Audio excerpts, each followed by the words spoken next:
For as long as I've been alive, no, I'm not going to tell you how long that is, the idea of a Western Sydney airport has just been an idea. Now, all these years and debates later, we are finally seeing things happen, with the airport due to open in 2026. Western Sydney, or Nancy Bird Walton Airport, is being built to initially service 10 million passengers a year. On top of this, a whole new city named Bradfield will be built alongside. So what is the plan to move Sydney-siders to and from this massive new development? In true Sydney fashion, a brand spanking new motorway, the M12, is currently under construction, and will connect the M7 motorway with the Northern Road, which itself has been subjected to upgrades to meet the demand of vehicles once Western Sydney International is open. Interestingly, the M12 is being built for 2 lanes in each direction, with the space for widening if necessary. I suppose lessons in congestion from the M7 motorway weren't really learned, and the M7 itself is only now being widened to accommodate the M12 interchange, at seemingly a much larger cost than it would have been to make the M7 a 6-lane motorway back in 2005 when it opened. Inflation's fun, ain't it? Apparently the traffic assessment is not showing demand levels that warrant the 3rd lane. I guess they haven't driven on the current M7 at peak hour lately.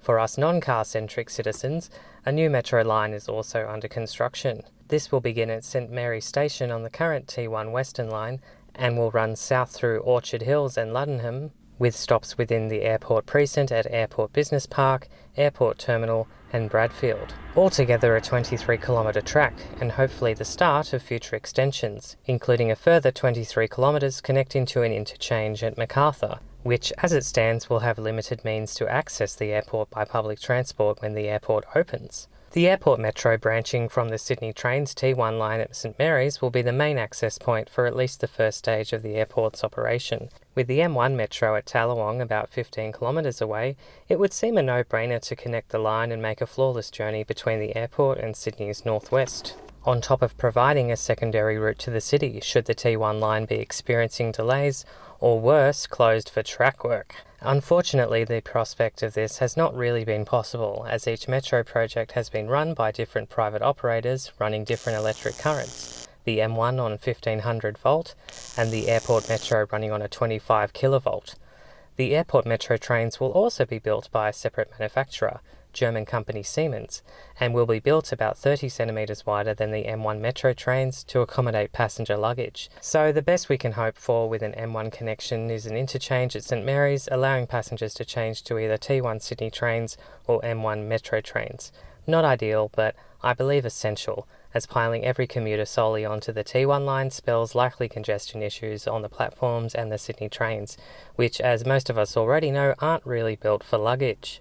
Speaking of Sydney trains, let's not discount the other no-brainer to connect the Western Sydney International to Sydney and the southwest. The T5 and T2 lines connecting the suburb of Leppington to the city via Liverpool and the inner west on the T2, and Richmond via Parramatta on the T5.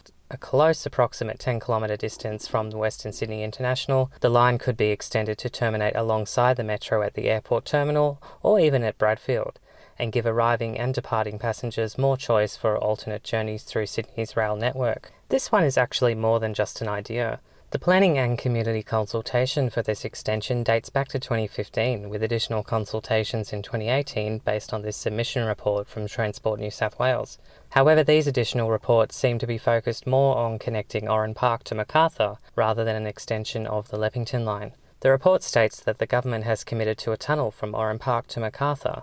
Besides a diagram map which displays a short extension of the T2-T5 corridor to a random spot on the metro corridor, there is not really any mention of Sydney trains in the report, with the primary focus being on the north-south metro corridor. Even though the Sydney train system is heavy and less efficient than metro, I do firmly believe that we should still extend and improve lines and rail links where we can. This is still a good system, and improving its accessibility and interchangeability would be incredibly beneficial for all corners of our city and its soon-to-be 3 CBDs. A future plan could also be considered to connect the T8 line with Leppington to allow for a seamless travel between the 2 Sydney airports.